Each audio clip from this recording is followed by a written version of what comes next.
আচ্ছা, এফএসডিএল কি আগামী সিজন থেকে আইএসএল কে আবারও ক্লোজলি করে দিতে চাইছে? প্রমোশন এবং রেলিগেশনের যে প্রসেস, সেই প্রসেসকে আইএসএল কর্তৃপক্ষ বন্ধ করতে চাইছে।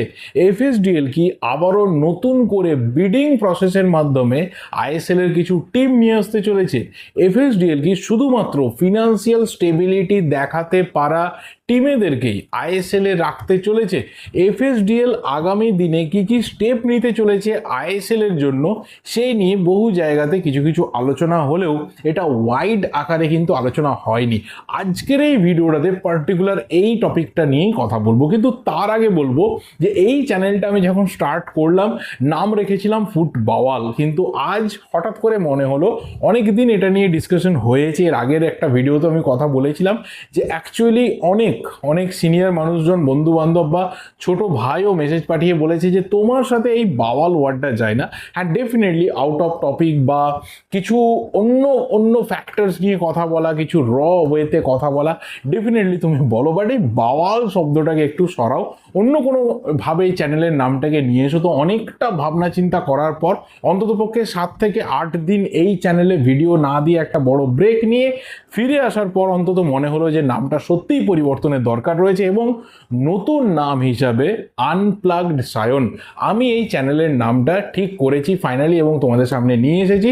কন্টেন্টের ভ্যারাইটি একটু চেঞ্জ হবে, অনেক ওয়াইড ভ্যারাইটি অফ কন্টেন্ট আমি এই চ্যানেলের মাধ্যমে নিয়ে আসবো, শুধুমাত্র ফুটবলে সীমাবদ্ধ থাকবো না, এবং অবশ্যই কিছু out of the box topic definitely আমাদের ডিসকাশনের পর্বে বিভিন্ন সময় উঠে আসবে। কিন্তু আজকের এই টপিকটা খুব সিরিয়াস, কারণ যারা ইন্ডিয়ান ফুটবলকে খুব প্যাশনেটলি ফলো করে, খুব ডিপলি ফলো করে, তারা এই ব্যাপারটাকে খুব সিরিয়াসলি নেবে যে আগামী দিনে এফএসডিএল এর কী কী স্টেপস হতে চলেছে। দেখো, নাম্বার ওয়ান থিং কি, যখন 2014-তে আইএসএল শুরু হয়েছিল সেই সময়টা থেকে দাঁড়িয়ে কিন্তু আইএসএল ছিল একটা ক্লোজ লিগ আনটিল 2022-23 সিজন। 2023-24 সিজনে প্রথমবারের মতো আইএসএল প্রমোশন চালু করেছিল, এবং প্রথম টিম হিসাবে রাউন্ড গ্লাস পাঞ্জাব এফসি, তারা আই লিগ চ্যাম্পিয়ন হয়ে পাঞ্জাব এফসি নাম নিয়ে আইএসএল এ এন্ট্রি নিয়েছিল। কারণ আইএসএল এর একটা পরিষ্কার নিয়ম রয়েছে যে তোমার টিমের নামের আগে বা ক্লাবের নামের আগে তুমি কোনোভাবে ইনভেস্টর, স্পন্সর তাদের নাম রাখতে পারবে না, সরাসরি এই নামটা হবে তোমার ক্লাবের নাম। আই লিগে দীর্ঘ সময় ধরে রাউন্ড গ্লাস পাঞ্জাব এফসি হয়ে থাকলেও কিন্তু আইএসএল আসার পর তারা নাম নেয় পাঞ্জাব এফসি, এবং পরবর্তী সিজন অর্থাৎ এই 2024-25-এ আমরা দেখেছি প্রমোটেড হয়ে কিন্তু মোহামেডান স্পোর্টিং প্রথমবারের মতো আইএসএল এ নেমেছে। এই দুটো সেশন অফ প্রমোশনের পর আইএসএল কর্তৃপক্ষ এবার মনে করছে এই প্রমোশন রেলিগেশনটা এবার বন্ধ হওয়া দরকার রয়েছে। প্রমোশন রেলিগেশন বন্ধ হলে যে কোনো দেশের ফুটবলের কি কি ক্ষতি হতে পারে এটা নিয়ে অন্ততপক্ষে আলোচনার দরকার রয়েছে, কিন্তু এই প্রমোশন রেলিগেশন বন্ধ হওয়ার পর কি কি লাভ হতে পারে এফএসডিএল কিন্তু বেশ কিছু বিষয় অলরেডি জমা দিয়েছে এআইএফএফ এর কাছে, যার মধ্যে প্রথম বিষয়টা হচ্ছে যে ফিনান্সিয়াল স্টেবিলিটি। আই লিগ থেকে যে টিমরা প্রমোটেড হয়ে আসছে মেরিটের ভিত্তিতে, তাদের ফিনান্সিয়াল স্টেবিলিটি কিন্তু এফএসডিএল চেক করতে পারছে না, যেহেতু তারা মেরিটের মাধ্যমে ঢুকছে, যেহেতু তারা চ্যাম্পিয়ন হয়ে প্রমোটেড হচ্ছে।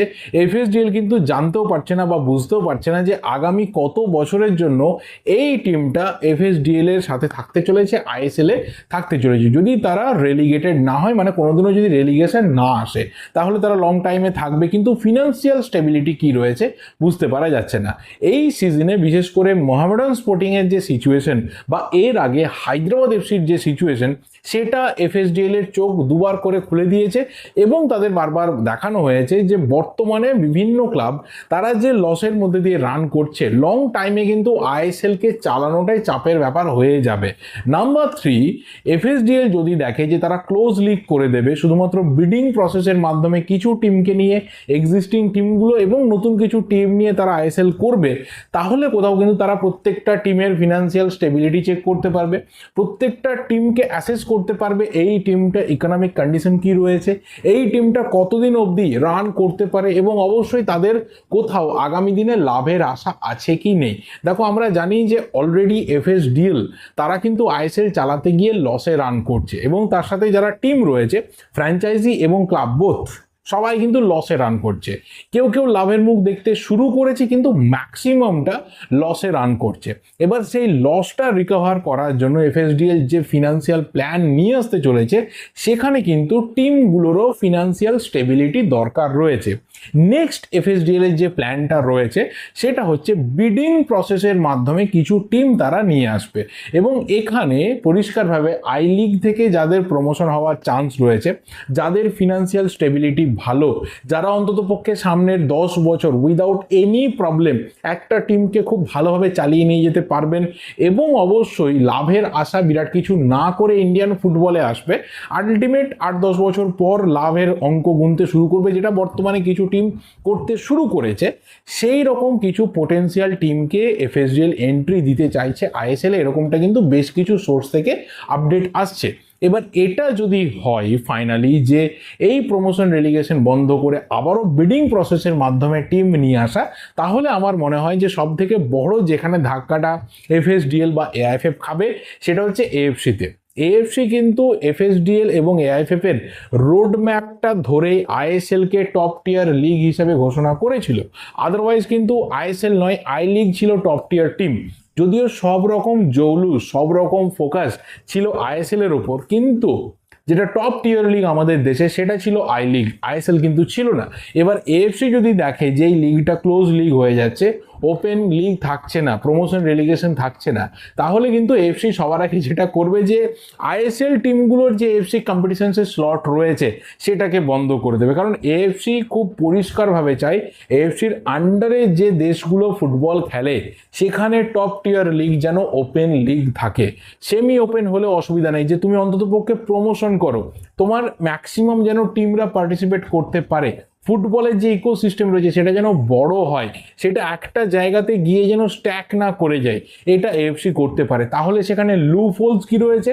ডেফিনেটলি লুপ হোলস রয়েছে। সেখানে হয়তো এটা করে দেওয়া হতে পারে যে আলটিমেট আই লিগের যারা চ্যাম্পিয়ন হবে, আই লিগটাকে মেন টুর্নামেন্ট করে দেওয়া হবে এবং তাদেরকে এএফসি স্পটটা দেওয়া হবে। কিন্তু যেটা দিনের শেষে দাঁড়াবে যে তাদের গিয়ে এএফসিতে পারফরমেন্সটা আরও বিলো এভারেজ হবে, আরও পুয়ার হবে, এবং আমাদের কোএফিসিয়েন্ট কমবে, আমরা আরও নিচের দিকে নামবো।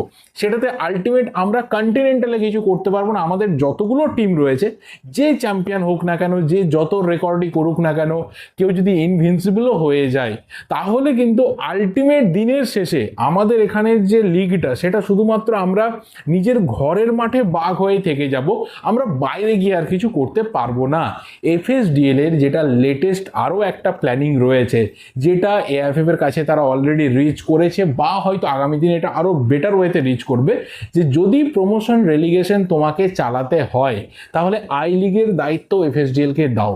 আই লিগটা যেভাবে কন্ডাক্ট হচ্ছে, যেভাবে মিসম্যানেজমেন্ট হচ্ছে, এই জায়গাটাও বন্ধ হওয়া দরকার রয়েছে, এবং সেখানে কোথাও একটা প্রপার ওয়েতে আই লিগকে কন্ডাক্ট করা দরকার রয়েছে।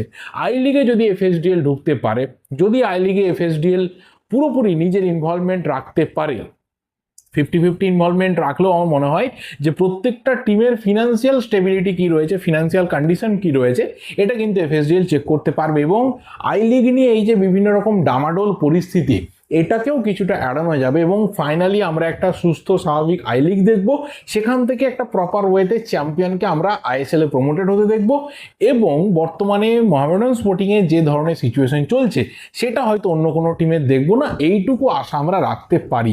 তো যেটা অন্তত পক্ষে আমার ফাইনালি মনে হচ্ছে যে প্রথমে এফএসডিএল হয়তো এই প্রেশারটাই দেবে যে প্রমোশন রেলিগেশন বন্ধ করব। যদি এআইএফএফ দেখে যে প্রমোশন রেলিগেশন বন্ধ হয়ে গেলে আমাদের গোটা ফুটবল সিস্টেমটা এএফসির কাছে একটা বড় রকমের ধাক্কা খাবে, তো সেখানে হয়তো ফাইনালি এআইএফএফ রাজি হতে পারে যে ঠিক আছে আই লিগ চলে এসো তোমরা, আমরা হাফ হাফ পোর্শনে আই লিগটাকে কন্ডাক্ট করব, দুজনেরই আমাদের ইনভলভমেন্ট থাকবে, 50-50 এখানে শেয়ার থাকবে সব কিছুতেই। তো আমার মনে হয় যে সেখানে কোথাও আমরা আরও বেটার একটা প্রফেশনাল ওয়েতে আমাদের দেশের টপ দুটো লিগকে কন্ডাক্ট হতে দেখব, দুটো টিয়ারকে কন্ডাক্ট হতে দেখব, এবং কোথাও একটা প্রপার ওয়েতে এবং কোথাও একটা একদম মানে কি বলবো জাস্টিফাইড ওয়েতে আমরা চ্যাম্পিয়ন্সদেরকে আসতে দেখবো, এবং প্রত্যেকটা টিমের যে ফিনান্সিয়াল কন্ডিশন রয়েছে সেটাকেও সবাই চেক করে দেখে নিতে পারবে যে এরা কতদিন ইন্ডিয়ান ফুটবলে সার্ভাইভ করতে পারবে, কতদিন ইন্ডিয়ান ফুটবলকে সার্ভ করতে পারবে। কারণ এর আগে হিস্ট্রি রয়েছে, আই লিগ করতে গিয়ে এআইএফএফ কিন্তু বহু আই লিগ ক্লাবের ঝাঁপ বন্ধ করে দিয়েছে। সেটা সেই টিমের ব্যর্থতা হতে পারে, সেটা ফেডারেশনের ব্যর্থতা হতে পারে, সেটা আমাদের দেশের ওভারঅল ফুটবল সিস্টেমের ব্যর্থতা হতে পারে, কিন্তু প্রচুর আই লিগ ক্লাব বন্ধ হয়েছে, যার মধ্যে কিন্তু আই লিগ চ্যাম্পিয়নরা রয়েছে, এটা মাথায় রাখতে হবে। সো সেই দিনটা যেন না আসে, এটা অন্তত এফএসডিএল হয়তো আগামী দিনে দেখবে এবং আলটিমেট আমাদের এখানে ফুটবলটাকে অনেকটা প্রফেশনাল করবে, এইটুকু এক্সপেকটেশন রেখে আজকের এই ভিডিওটা শেষ করছি। কাল থেকে আরও বেটার এবং আরও ওয়াইড ভ্যারাইটি অফ টপিক আসতে চলেছে। অবশ্যই এই চ্যানেলটা সাবস্ক্রাইব করতে পারো, পাশে থাকতে পারো। ভালো লাগলে আগামী দিনে আরও অনেক ভালো জার্নি আমরা কাটাতে পারবো। এই ভিডিওটা এই অবধি, দেখা হবে পরের ভিডিওতে। Thank you, goodbye and good night.